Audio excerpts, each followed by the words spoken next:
Bonjour à tous les amis, j'espère que vous allez bien. Bienvenue dans ce LNDJ du jeudi 6 octobre 2022. L'heure est grave, l'heure est grave. Toujours ce rebond technique en cours, mais je vous avoue que j'y crois moyen, j'y crois de moins en moins pour deux raisons. La première raison, c'est le dollar qui nous a fait quand même hier un joli rebond technique qui est toujours en tendance haussière et qui est venu se réappuyer sur son plus haut précédent pour repumper.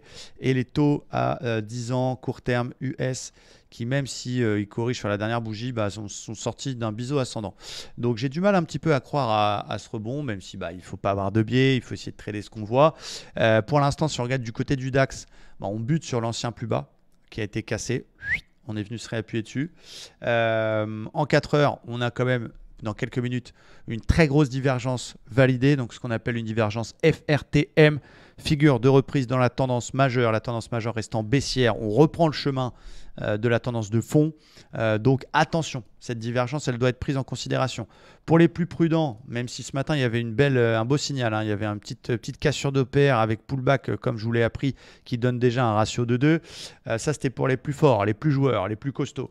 Là, pour les plus prudents, on va surveiller deux choses sur le DAX. Si jamais la diff s'invalide, que finalement ça pump, parce qu'il y a les chiffres du chômage à 14h30 aux États-Unis qui précèdent les NFP demain, très important. Ça invalide, ça pète les 50%, les 720. Bon, divergence invalidée, on peut payer. La direction 61,8, 930. Si 61,8 casse, forte probabilité de retourner à 13,500. Ça, c'est si le rebond se remet en place, que la moyenne mobile 50 elle tient et que la diff s'invalide. Par contre, la diff se valide, plus derrière on casse le précédent plus bas.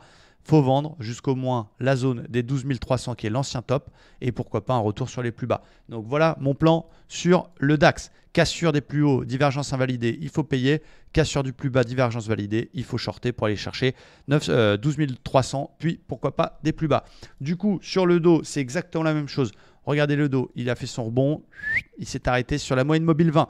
Moyenne mobile 20, support dynamique ou résistance dynamique, très très intéressante et très importante à mettre sur vos graphiques. On fait une toupie hier, ça veut dire qu'il ne sait pas s'il est mâle ou femelle. Il est un petit peu, il ne sait pas.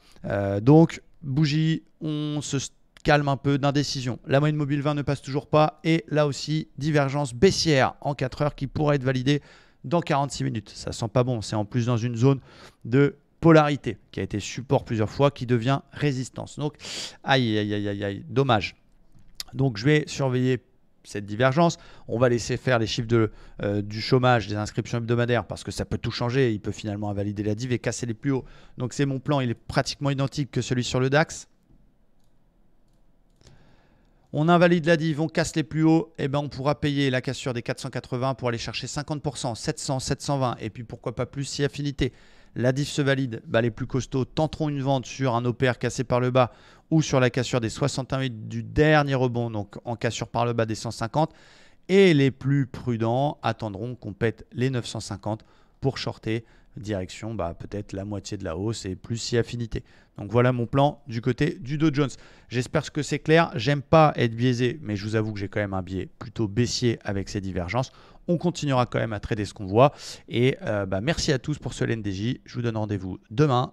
Belle après-midi de trading à tous. Ciao!